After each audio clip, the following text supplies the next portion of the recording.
What's up mga kayo, may biyahe tayo today sa Lipa lang. May follow up lang tayo sa post office. Grabe, ang lakas ng ulan, no? Tingnan nyo, no vision na. Pakinggan nyo pa yung patak ng ulan sa hangin. Grabe, ang lakas. Tingnan nyo, ang lakas. 60 lang takbo. Hindi ako makabilis kasi delikado, masyadong malakas ng ulan. Kaya ingat tayo lahat mga kayo sa pag-drive. Safety first, bagalan nyo. Tapos pagdating dito sa may bandang Balete na ba't kailan nawala yung ulan, parang walang bagyo. It's a prank lang pala yung bagyo na yun. Yan, medyo wala na yung ulan, makakahayahay tayo ng takbo. Ito mga bandang 3:45 PM nandito na ako sa Lipa. Parang normal lang naman. Just a normal day here at Lipa. Normal na traffic. Okay, dito na tayo sa Lipa. Buti, pinayagan tayo makapark na dito. Libre. Kaya tayo sa may post office.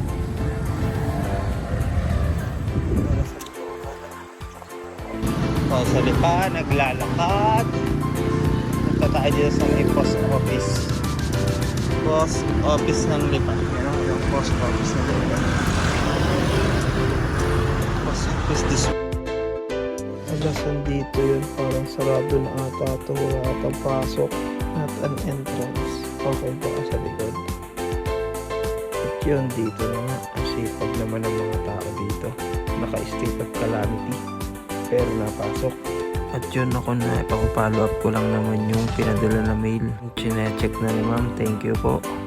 Holiday daw kasi kahapon, tapos nga nag-uulan kaya hindi agad na ipadala. At yun, iuuna na nga daw niya. Thank you po, ma'am. Okay, tapos na tayo sa post office. Hanap naman tayo ng LBC ngayon. Sana may bukas pang LBC. Okay, nasa Lipa ako ngayon. Meron ako nakitang LBC sa Google Map. Lalakadin ko na lang kasi hirap ng parking dito.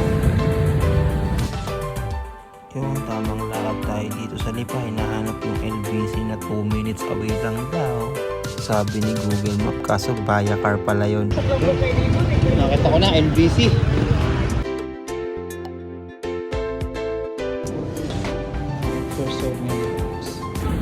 Tapos na po. Gusto ko ng Lomi. Papaalam muna akong pwede mag-Lomi. Yun, lakad na tayo pabalik dun sa parking. Sinayagan tayo mag-Lomi. Pili tayong Lomi. Hanap tayo masarap na Lomi. Sa Lipa na sayang.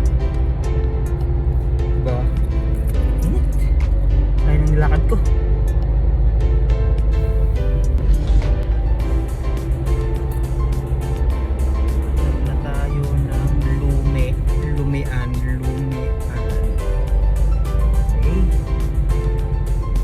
Nasaan na yung Lomi King na yun? Basta ang alam ko, tapat yun ng Lasal eh. Lomi King. Bukas kaya bukas. Ay putik, sarado. Yan nga, so sad naman. Sarado yung Lomi King. Sabi nung source, meron daw dito.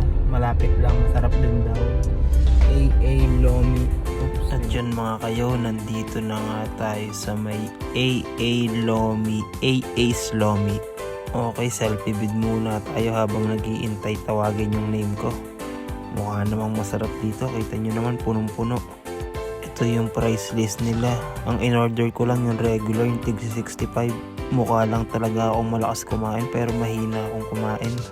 Yun mga kayo, ito na nga yung 65 pesos. Kita nyo naman, punong-puno ng toppings. Okay, food trip. Okay, food trip na tayo mga kayo. Kita nyo, umuusok pa, mainit. Hindi ako marunong kumain ng mainit. Mabagal akong kumain yan. Positive yung kikiam nila, tsaka yung chicharon. Ipuputok ang batok. Tas ang dami pang atay. Sarap.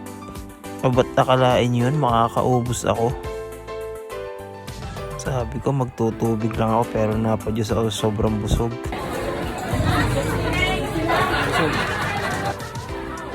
Busog. So, nakaubos ako ng isang ganun. Hinanghira akong kumain. Pa-take out pa sila. Pero siyempre hindi ko libre ito. Nagpa-take out lang sila. uwian na. Sobrang busog. Sobrang busog tayo mga kayo. Nakasunod ako 100.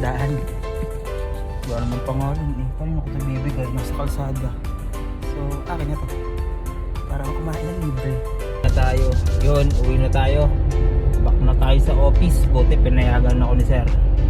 Mag-lomi. Eh di busog. Hapunan na yun. Ingat sa biyahe. Diyan na nga, biyahe na tayo pabalik ng office. Pero nasan yung bagyo? Wala na.